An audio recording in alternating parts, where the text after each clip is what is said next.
So solving equations, what we refer to as the algebra way.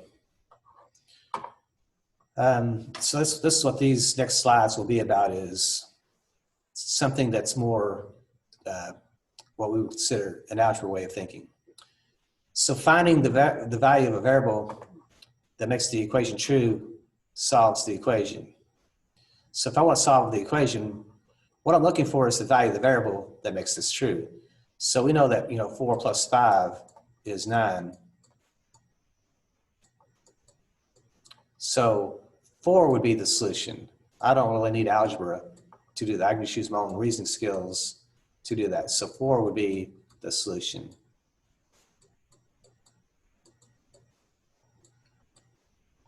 So what number times, or I'm sorry, 8 times what number would give me 24? Well, if you know your math facts, that's going to be y equals 3. Or you also can go inverse and say, well, 24 divided by 8 has to give me the value of y. And if you have a calculator, you can also type in 24 divided by 8, and that will give you the 3 for the solution. The algebra way is something that y'all may be familiar with through your days in school. There's something called the property of equality. The property of equality basically says this: if you perform the same operation on both sides of the equation will remain true. So if I look at this example here, if I add the same number on both sides, say if I add a 4 on this side, to keep it equivalent, I have to add a 4 on this side. And so my new equation will be 19 equals 19. But it's a different equation, but it's still a true statement. So equations are all about being equivalent. And 19 and 19 are still going to be equal. So if I have like 12 equals 12, if you want to, you can add a -3 here as long as you add a -3 over here. As long as you perform the same operation on both sides, the equation remains true. So it just turns into 9 equals 9. It's still a true statement. So as long as you perform the same operation on both sides, it's going to remain true. So if I have -10 equals -10, if I multiply both sides by, say, a 5, so if I have like 5 times -10, I have to rewrite this one, and 5 times -10. So if I multiply both sides by -10, the equation still remains true. It's just a -50 equals -50, but it's still a true statement. That's what equations must be. In equations, the left side and right side must always represent the same value. So if I have -4 divided by -4, if you divide both sides by a 4, well, 4 would go into 4 one time, and it's going to be a negative. 4 would go into 4 one time, and it's still going to be a negative. So notice that since I performed the same operation on both sides, my equation still remained true. And that's what's called the property of equality.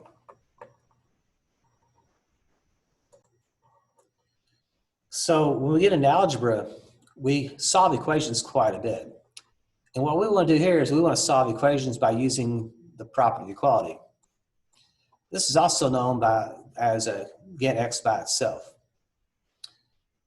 So one of the things we want to point out here is this: when addition is present, use what's called the zero pair. In other words, the number is opposite. So when I have x plus 10 equals 30, see how addition is present? To get x by itself, this 10's got to go away. And what I can do is I can zero it out by adding the -10 underneath the positive 10. But remember, to keep the equation equivalent, whatever you do to one side of the equation, you must balance it with the same thing on the other side. So I must add a -10 on the other side as well. And so a 10 and a -10 will zero out. So I can just mark that out and bring the x down. And then 30 plus -10, we're talking money. Money that I have, money that I owe, I'm still going to be left with 20. So 20 would be the solution. And that makes sense. 20 plus 10 would be 30, so definitely is the solution. But now I'm using the property of equality to solve it.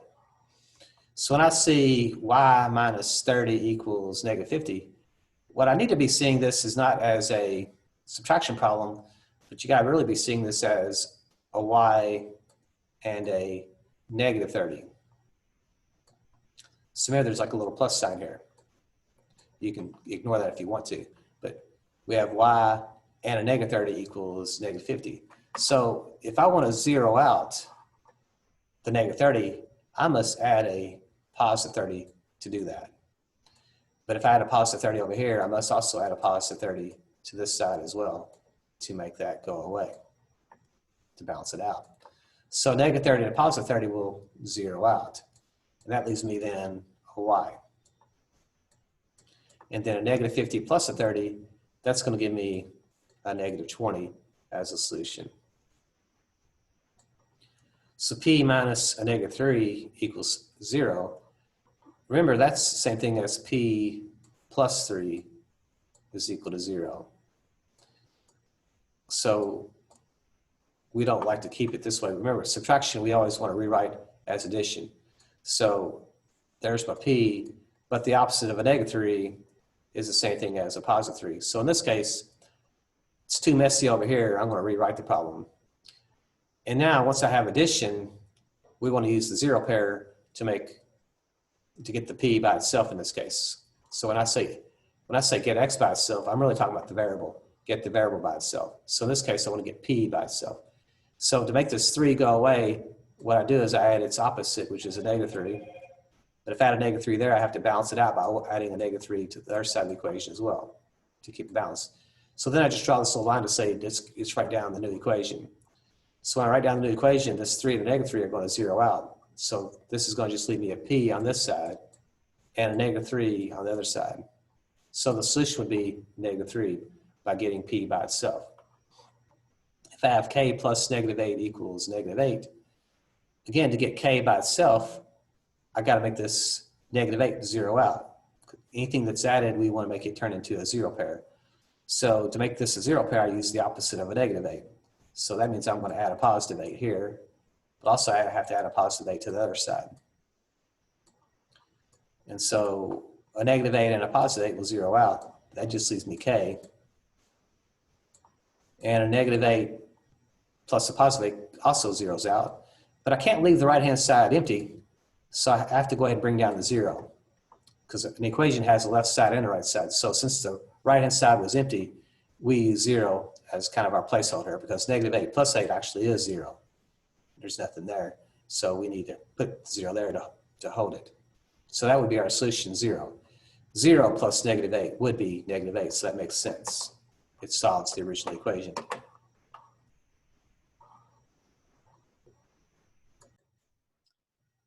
So solving for x when multiplication or division are involved. If multiplication or division are involved, the goal is to make the coefficient of x equal to a 1. So if I look at the equation 5x equals 45, notice that the 5 and x are related by multiplication. And again, since it's multiplication, to make it turn into a 1, I have to divide the 5 by 5, because 5 divided by 5 is a 1. So if I divide that side by 5, I must divide this side by 5. So 5 divided by 5 divides into a 1. And remember, if the coefficient is 1, you don't have to bring it down. I can just write that as x because it's understood to be a 1 there. So I have x equals then, and then 5 does go to 45 9 times. Now I read the solution. And that would be using the property of equality to solve the problem, performing the same operation on both sides. So when I see m divided by 3 equals 6, what I can do, since division is present, we want to use multiplication. So since there's division present, what I do is I can multiply both sides by 3. I'm going to just do this out to the side of it there. So I'm going to put a little 3 here times a 3 over here on this side. And what happens is now you have a 3 on the top and bottom. So 3 divided by 3 is going to turn into a 1. So 1m is just the same thing as m. So I made that coefficient of 1. So to make a coefficient of 1, the top and bottom have to be the same number, and that will divide out to be a 1. Any number divided by itself is always 1. So keep the top and bottom the same number, and that will represent a 1. So since the 3's divided out, that brought down an m, I still got to do 6 times 3 over here, which would be 18. So the solution would be then 18. 18 divided by 3 would have been a 6. So that does check out. So if we look at 8 times j equals negative 16, how do we go about solving this? So if you want to pause the video for a second and just think about it and then continue playing, you'll see the solution. So I'm going to proceed on. So since I see multiplication, to make that coefficient a 1, I got to use division. So I divide the coefficient by an 8. And therefore, I got to divide the other side by an 8 as well to keep the equation equivalent, true. So the 8's are going to divide out. I ran out of room there, so I'm going to slide off to the right here. So I have a j equals then, and 8 goes into negative 16. Well, 8 goes into 16 twice. And then since there's only one negative involved, that's that light switch thinking. It flips it to a negative. So this problem is t divided by negative 5 equals negative 10. Since this is division, we're going to use multiplication to solve the problem. So since the bottom is negative 5, what I want to do is I want to multiply the top by negative 5 as well. That's going to give me a coefficient of 1. But if I multiply that side by a negative 5, I also got to multiply this side by negative 5 to keep the property of equality working. So negative 5 divided by negative 5 is going to be a 1, so it divides out. The t is all that's left, and negative 10 times negative 5 would be a positive 50. And that would be using the property of equality.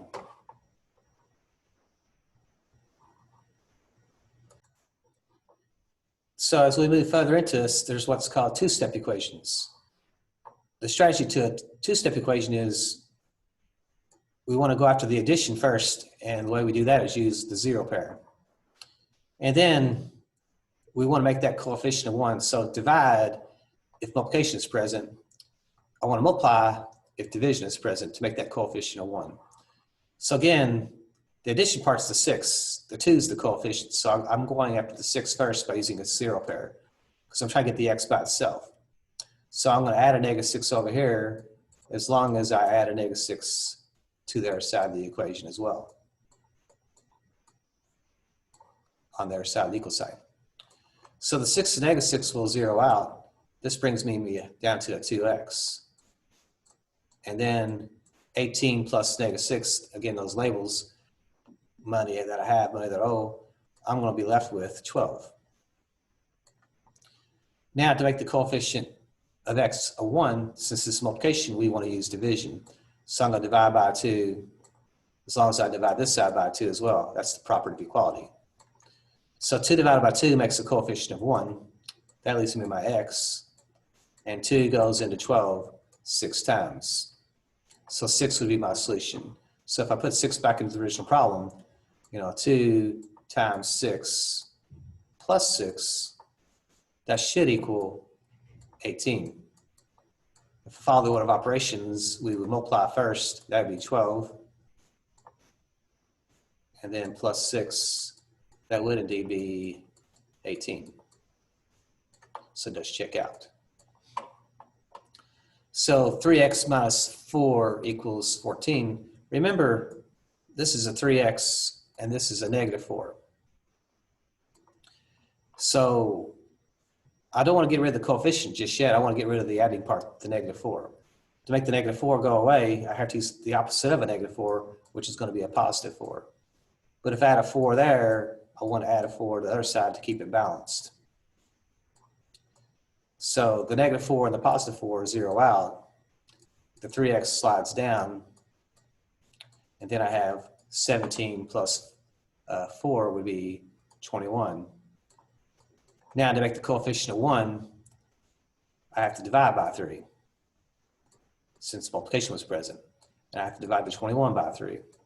So the 3's then turn into a 1. That's what I want my coefficient to be.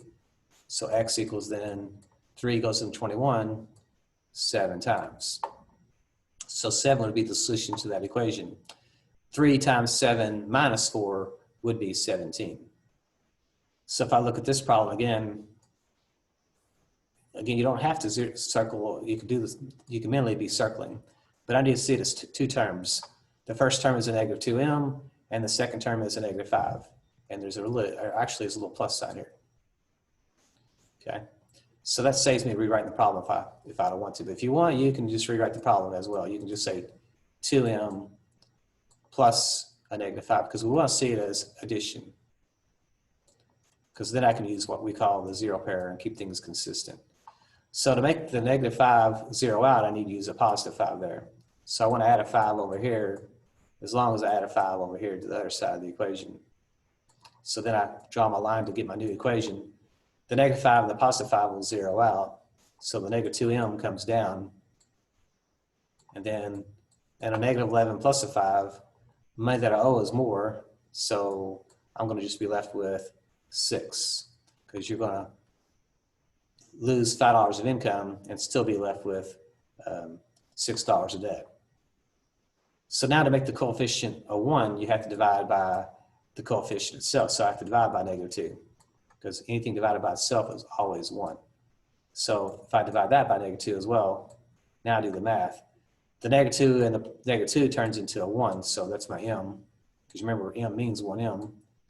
And 2 divided by 2 is 3, and since there's two negatives involved there, light switch, one negative is negative, the second negative is positive, so it turns into a positive 3. So that would be the solution to that equation.